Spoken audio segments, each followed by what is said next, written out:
Hi everyone, welcome to our rendering Teardown section. Today we're going to deal with this really dusky rendering and quite dramatic. So let's get started. First thing we're going to have a look at is, well, basically what's working in this image. A little bit of composition, a bit regarding the cutouts and details. So yeah, let's get started. So as you can see here, the image is the overall image is really nice. The composition is working, it's quite balanced, and the overall feel is interesting. Like the atmosphere is quite dramatic, maybe a little bit too much actually, but a lot of really interesting things going on here. One thing that I'm going to start talking about is the composition. So a couple of things that are a little bit too much for me, I'd say, is basically the problem I think we have here is regarding the focal length, because even though that we have a really nice and simple and really efficient frontal view, we can still see that we have quite a bit of distortion, which is not really nice. And I guess it comes from, well, basically the idea here in the image is that you're sitting on the opposite sidewalk and you're looking at the building, so that's nice. But the thing is, you cannot really do it that way because the distortion you're getting on the outside of the frame is a little bit too much. So basically, if we were in plan, we have the road here, the building here, and the idea is that you cannot really be here and have a really wide lens. It's better actually, especially when you're doing rendering, because it's easier than it would be in real life, is to actually sit a little bit further and have a different focal length so that your building that are next to you are not going to be completely distorted. So I would suggest sort of changing a little bit, like keeping exactly the same frame, but doing it with a different focal length. Second thing also is that, well, it's just a matter of opinion here, but the same way that we have things that are converging to the subject, which is like the idea, the fact that we have a converging sky as well is not really, like, it's a little bit too much. And also I think there's a little problem with the lighting, which is extremely bright, a little bit too bright actually. So I think there's a couple of things to be adjusted there. Maybe just a more, it can be like a dramatic sky, but it has to be a little less,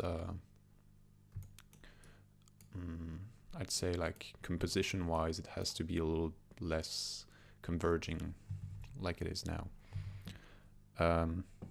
Another thing I think that's the thing is, like, basically the idea here is you have the building in the middle, and what you want is your eye to be caught and looking at the middle. But here we're really relying on too many ways of doing that. So we have converging lines here, we have converging sky, and we have the vignetting here. So what I would suggest is to actually change the opacity of the vignetting, because it's a little bit too much. Change maybe a little bit the sky, because it's a little bit too dramatic and it's going a little bit too, like, it's always too converging. And basically the idea here is that the way you framed your building is enough to make it stand out, and especially since it's the only one with the artificial lighting and it's sitting in the middle of the image, etc. So you don't need to add all these extra stuff that actually become a little bit too distracting. So that'll be it for the composition. I suggested having a little bit, like, changing the levels, because as I said, the lighting is a little bit too harsh, and it sort of becomes almost blinding in some way. The horizontal line is actually sitting maybe a little bit too low, but it's not necessarily a problem, but it's just it creates some sort of a weird perception with these guys, because in the end I'm not really sure the scaling is right, because they look a little bit too big. and I'm not really sure that's like, it sort of looks okay, but it does look odd anyway. The other thing as well that you have to be really careful with, and that I oftentimes see in rendering, is that, well, I'm not really a huge fan of the car light rays like that, but it's not, it's sort of okay-ish in this image. I don't really mind it, but the thing is, the same way that this sort of effects can only happen when you have a high obturation time. In here you can see we have blurry people. It should also happen on these guys because they're moving as well. So this is something like regarding consistency when you're using a certain parameters and settings for your aperture and stuff like that. If you have blur on moving objects, be careful that all your moving objects are actually experiencing the same render, if I may say. Also, and we're going to switch to the details. Here it might be interested in terms of animation first, that it's interesting to have different settings or sort of scenario here. The thing is, it does lack a little bit of details inside. In here the same, this is lit up, but the inside of the flat is not. And maybe it could be interesting not to necessarily see people, but maybe just have different tones of lighting, artificial lighting. Maybe someone is watching a TV, so you have like some sort of bluish lights instead of a yellow one, and things like that. Or maybe you can see a shadow through the curtains, or any details of this kind could be interesting. The other thing that I sort of see is that we do have a repetition in the vegetation, or it might actually not be exactly repetition, but they do look exactly like sort of the same, which is a little bit of a, it's not a problem, but it does catch the eye, especially when you have like really regular clump of grass or high grass. So I would suggest trying to make them a little bit more different.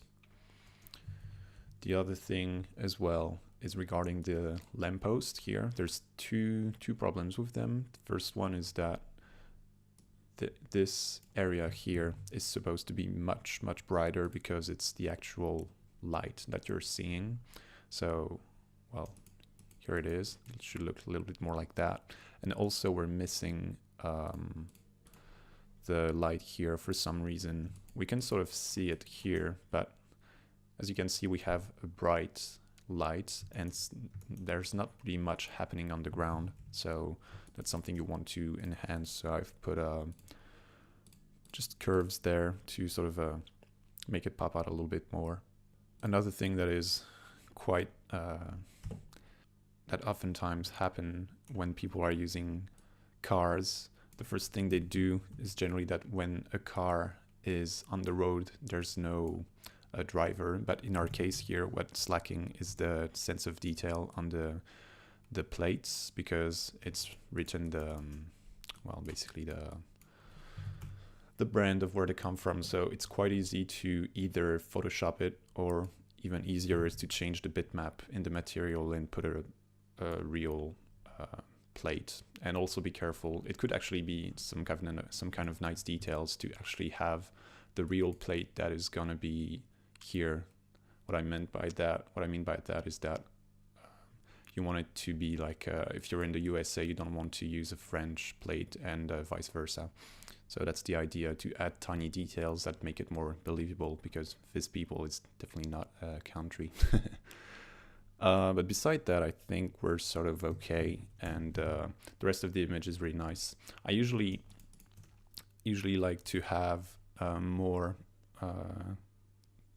ground in the image, but here I guess the idea is more of showing the dramatic sky and the building and how it sits, so it's okay for this time, I think.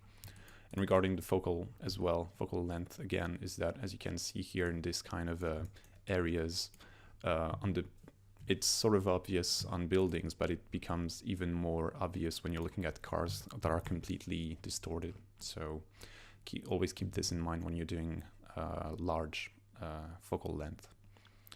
Anyway, so congrats for this image still, because it's really interesting, and hopefully you've learned some interesting tips to keep in mind when you're dealing with this sort of images next time. Thank you guys. Bye.